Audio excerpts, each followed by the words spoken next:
सप्रेम नमस्कार मित्रों, मैं डॉक्टर विजय कुमार मधुकरराव कुलकर्णी आपके सम्मुख आज निर्मला पुतुल इनकी अपने घर की तलाश में नामक जो कविता है पाठ्यक्रम के लिए रखी गई। द्वितीय सत्र BA BSc BCom प्रथम वर्ष के स्तर पर यह कविता है और उसी पर चर्चा करने के लिए मैं प्रस्तुत हूँ।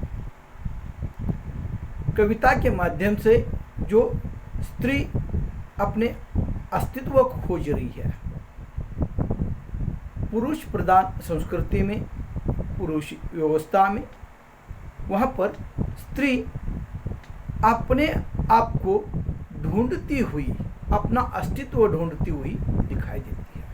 क्योंकि पहले से यह कवि ने कहा है, ये अबला नारी तेरी यही कहानी, आंचल में दूध और आँखों में पानी। इस तरह से पुरुष व्यवस्था में जो स्त्री के अंदर एक घुटन है, जो उसके अपने विचार है, अपना अस्तित्व वह ढूंढ रही है। क्योंकि स्त्री का अस्तित्व पुरुष व्यवस्था में माना नहीं जाता। उसे चूल्हे से बिस्तर तक सीमित रखा जाता है, जबकि उसकी सेवा, त्याग आदि कर्तव्य पर पूर्णतः घर परिवार वहाँ पर निर्भर रहता है।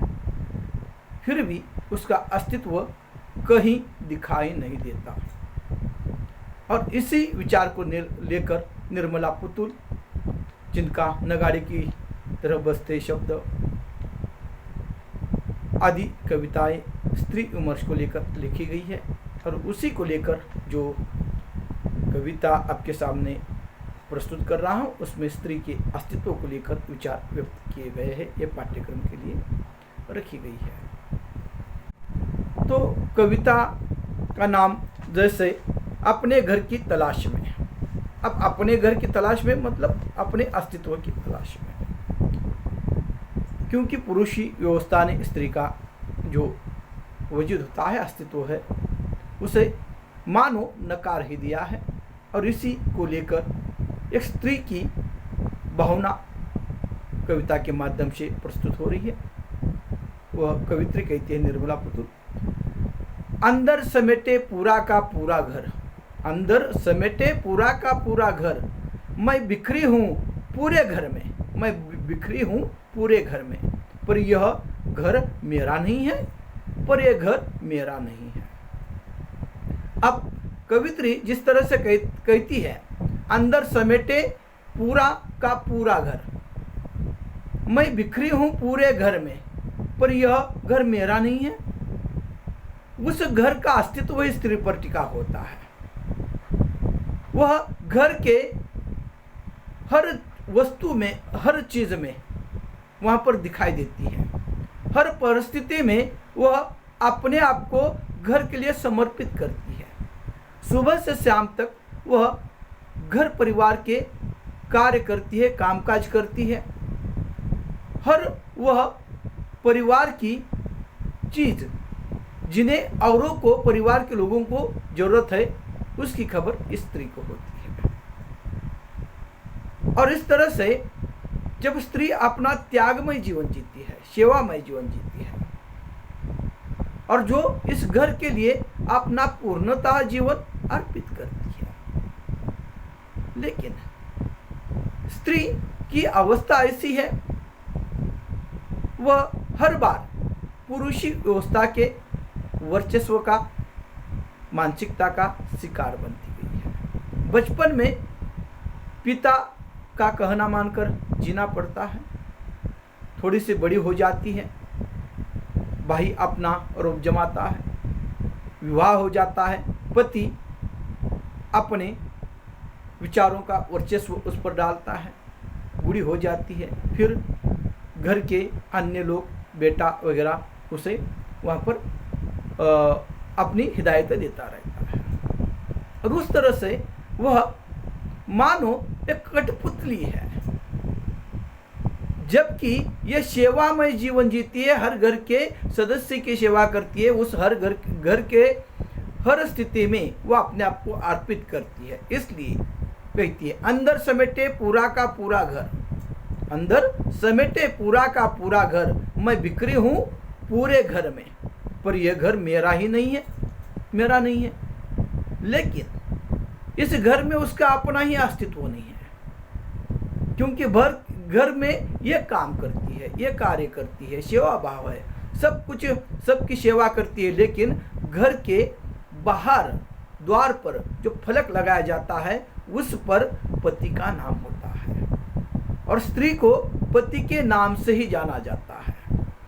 स्त्री को जैसे विवाह के पश्चात अपना उपनाम सरनेम भी वहाँ पर बदलना पड़ता है, और उस तरह से जब वह जीवन जीती है, त्यागपूर्ण जीवन जीती है, लेकिन उसका अपना अस्तित्व दिखाई नहीं देता। इसलिए कवित्री कहती है, अंदर समेटे पूरा का पूरा घर, मैं बिखरी हूँ पूरी घर में, पर यह घर मेरा ही नहीं है, मेरा ही किस पर अधिकार नहीं है। घर के किसी वस्तु पर या कहीं पर अधिकार जो होता है वह अधिकार नहीं है, क्योंकि घर परिवार का उत्तराधिकारी के रूप में पुत्र को माना जाता है। जो जगह होती है घर की वह पुरुष के नाम पर होती है, खेती पुरुष के नाम पर होती है, कागजात पर नाम पुरुष का होता है बच्चों के। तो लेकिन समर्पण भाव स्त्री का है घर परिवार में, और इसलिए कवित्री कहती है, अंदर समेटे पूरा का पूरा घर, मैं बिखरी हूँ पूरे घर में, पर यह घर मेरा नहीं है। बरामदे पर खेलते बच्चे मेरे हैं, बरामदे पर खेलते बच्चे मेरे हैं, घर के बाहर लगी नेम प्लेट मेरे पति की है, घर के बाहर लगी नेम प्लेट मेरे पति की है। और इसलिए वो कहती है, जो बरामदे में बच्चे खेलते हैं, जिसकी सेवा ये करती है, जिन्हें स्कूल भेजना है, उसे खाना खाना है, उन्हें खाना खिलाना है, उसे बुखार आई है, हर स्थिति में उसे कपड़े पहनाने हैं, कपड़े धोने हैं, उसे खाना खिलाना है, डिब्बा देना है, टिफिन देना है, सब कुछ बातें वो स्त्री करती है। लालन पालन पूर्णता स्त्री करती है, लेकिन उस बच्चों का नाम किसका होता है? पिता का होता है, और उसी के आधार पर उसे जाना जाता है। और इसलिए वो कहती है, बरामदे पर खेलते बच्चे मेरे हैं, घर के बाहर लेकिन नेम प्लेट मेरे पति के नाम की है, लेकिन घर के बाहर जो प्लेट है या घर किसके नाम से जाना जाता है? पति के नाम से जाना जाता है। तब जब सारा सेवा भाव उस स्त्री का है, लेकिन वहां पर पुरुष व्यवस्था ने स्त्री के उस अस्तित्व को ही मानो नकारा है, और इसलिए एक कवित्री के रूप में वह कवित्री इस तरह से अपने भाव, अपना अस्तित्व ढूंढ रही है। वो सोचती है सब कुछ तो ये सेवा भाव, ये त्याग, ये सारे घर की सेवा, किसी को क्या चाहिए क्या नहीं चाहिए, ये सारे भाव उसे मालूम है, वह सेवा करती है, लेकिन उसका अपने ही घर पर अधिकार जब दिखाई नहीं देता, तब वह सोचती है कि वहाँ पर यह जो द्वार के बाहर जो नेम प्लेट है वो पति का है। मैं धरती नहीं, पूरी धरती होती है मेरे अंदर, मैं धरती नहीं, पूरी धरती होती है मेरे अंदर। अब ये सीता मैया के नाम पर से लिया गया है, उनका जो त्याग है वो धरती में जिस तरह से समेटी गई थी, जिस तरह से उन्होंने उत्साह था, वो अलग कथा है, उसके अलग अलग कारण है। तो उस तरह से वहाँ पर एक स्त्री, अब धरती का गुण क्या है? धरती का क्षमा, त्याग, सबको एक साथ अधिकार देना। कोई अगर किसी तरह से वहाँ पर खड्डा भी खोदता है उसे भी वही भाव, कोई वहाँ पर जमीन पर मकान बांधता है उसे भी वही भाव। तो उस तरह से वहाँ पर कवि अपने कवित्री अपने माध्यम से जैसे कहती है, मैं धरती नहीं, पूरी धरती होती है मेरे अंदर, उस तरह से सारा त्याग भाव, सारी सेवा भाव सब कुछ करते हुए वहाँ पर वह उस अपना अस्तित्व ढूंढती हुई दिखाई देती है। सारा उसे सहना पड़ता है, उसके नाम पर मात्र कुछ नहीं होता। और इस तरह से कवित्री अपने उस भाव को व्यक्त कर रही है, मैं धरती नहीं पूरी धरती होती है मेरे अंदर, सबको सहना, सबकी सेवा करना, सबके लिए जीवन जीना, यह जो एक गुण होता है वो धरती में जैसे त्याग भावना होती है उसी तरह की भावना इस स्त्री पर होती है। सबको वह सहती है, कुछ कहती नहीं है, और उस तरह से जीवन जीने वाली ये स्त्री मात्र अपने अस्तित्व को ढूंढ रही है। कहाँ है उसका अस्तित्व जो घर परिवार के लिए, या घर परिवार मतलब वो पूर्णता विश्व में ही यह स्थितियाँ है। पुरुष प्रधान व्यवस्था ने उसे कभी स्वीकारा नहीं, और इसलिए उसे लगता है मैं सब कुछ करने के बाद वहाँ पर मेरा अस्तित्व कहाँ है।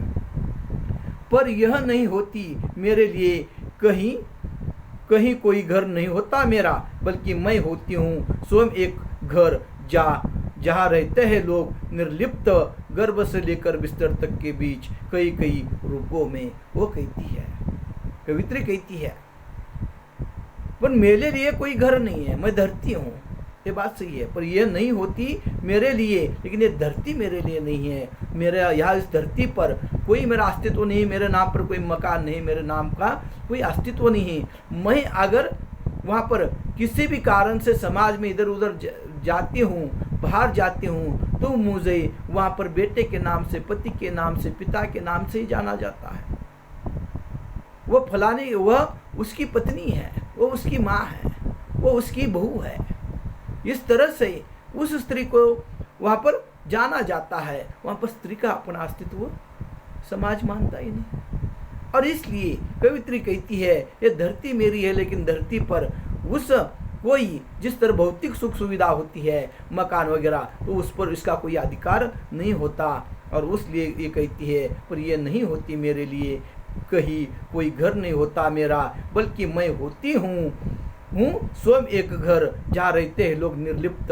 लेकिन यह स्वयं एक स्त्री घर होती है, क्योंकि स्त्री को परिवार कहा जाता है। और वह स्त्री एक 4 दिन के लिए, दीपावली के आप जो त्यौहार है उसके लिए अगर मैके चली जाती है, गांव चली जाती है, तो घर परिवार के और जो सदस्य है उनके खाने के लाले पड़ जाते हैं।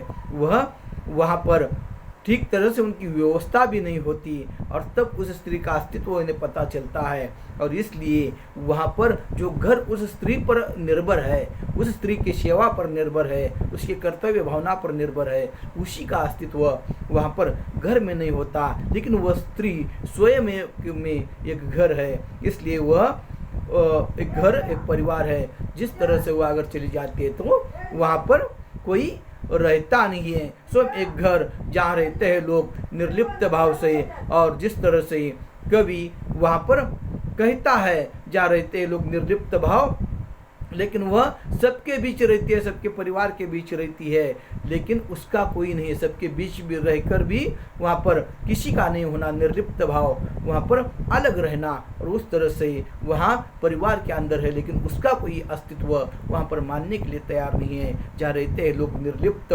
गर्भ से लेकर बिस्तर तक के बीच कई रूपों में वह गर्भ धारण करती है, कि माता के रूप में, वहाँ पर बहन के रूप में, पत्नी के रूप में सारे किरदार वो निभाती है। लेकिन वहाँ पर सबके बीच रहकर भी उसका अपना अस्तित्व या उसके अपने विचारों को कोई वहाँ पर मानता नहीं है, क्योंकि पुरुष व्यवस्था समाज में मात्र स्त्री को वहाँ पर एक सेवा के रूप में, एक चूल्हे तक के रूप में देखा गया है। और इसलिए वह स्त्री अपने अस्तित्व को ढूंढते हुए दिखाई दे रही है। और इसलिए कवित्री कहती है, धरती के इस छोर से उस छोर तक मुट्ठी भर सवाल लिए मैं छोड़ती हाँपती भागती, तलाश रही हूँ सदियों से निरंतर अपनी जमीन, अपना घर, अपने होने का अर्थ। और इस तरह से कवित्री कहती है कि धरती के इस छोर से उस तरफ, विश्व में कहीं पर भी इसके मन में इसका कोई अस्तित्व नहीं, इसके नाम पर कुछ नहीं है। जो पुत्र के नाम पर हो सकता है पिता के बाद, वहाँ पर जिस तरह से उत्तराधिकारी उसे माना जाता है उस तरह से पुत्री को नहीं माना जाता। और इसलिए कवित्री कहती है, मैं सारे विश्व में हाँफती हूँ, छोड़ती हूँ, भाग रही हूँ अपने अस्तित्व को लेकर, कहाँ है मेरा अस्तित्व, और वह तलाश रही है सदियों से, न जाने कितने सदियों से स्त्री को वह अधिकार नहीं मिला, और इसलिए सदियों से निरंतर अपनी जमीन, अपना अस्तित्व ढूंढते हुए यह कवित्री दिखाई दे रही है, और अपने होने का, अपने अस्तित्व के लिए वह संघर्षरत दिखाई दे रही है। इस तरह से पुरुष व्यवस्था के सामने यह कविता एक प्रश्न खड़ा कर देती है, और स्त्री का अपना अस्तित्व क्या है वह समाज के सामने एक प्रश्न खड़ा करते हुए वो सोचने के लिए बाध्य करती है। और इस तरह से यह कवित्री ने पाठ्यक्रम के लिए रखी गई अपने घर की तलाश में नामक कविता में यह विचार व्यक्त किए गए हैं।